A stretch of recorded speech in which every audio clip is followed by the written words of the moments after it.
Good morning दोस्तों, स्वागत है मेरी ड्रीम शाला इकोनॉमिक्स क्लास में। इसमें आज हम पढ़ेंगे प्राचीन पाश्चात्य आर्थिक विचारों की विशेषताएं।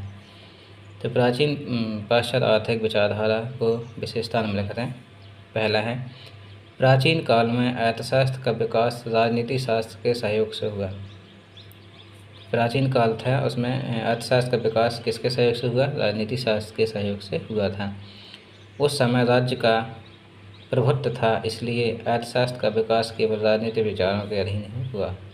दूसरी है, प्राचीन विचारधारा में धर्म, राजनीति, दर्शन का प्रमुख स्थान था। प्राचीन विचारधारा में धर्म, राजनीति और दर्शन का प्रमुख स्थान था, अतः आर्थिक समस्याओं को विशेष महत्व नहीं दिया गया था।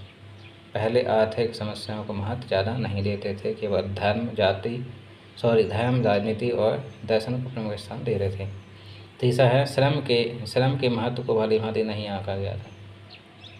बढ़त के समय तक भौतिक उन्नति के लिए विदेशी व्यापार को महत्व दिया गया।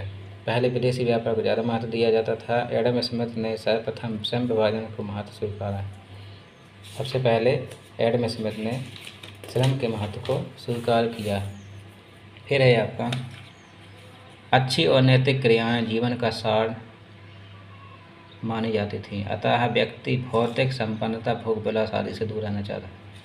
अच्छी और नैतिक क्रियाएं जीवन का सार मानी जाती थी, न कि धन, अतः व्यक्ति भौतिक संपन्नता, भोग विलास से दूर रहता था।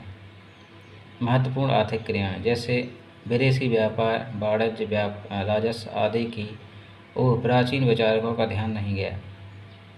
प्राचीन विचारकों का ध्यान कहाँ नहीं गया? विदेशी व्यापार करना चाहिए, राजस्व, ठीक है, आदि की ओर प्राचीन विचारकों का ध्यान नहीं गया।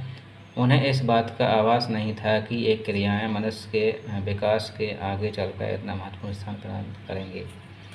फिर है, प्राचीन काल में मनुष्य का जीवन साधारण था।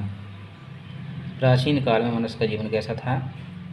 साधारण था, अतः विचारकों ने आर्थिक क्रियाओं की ओर विशेष ध्यान नहीं दिया।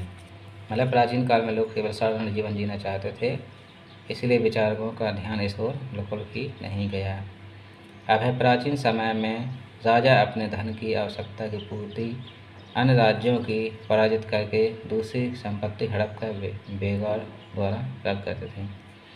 यानी प्राचीन समय में जो राजा थे वो अपने धन की प्राप्ति कैसे करते थे? दूसरे राजा को पराजित कर उसके धन पर अपना अधिकार प्राप्त कर लेते थे।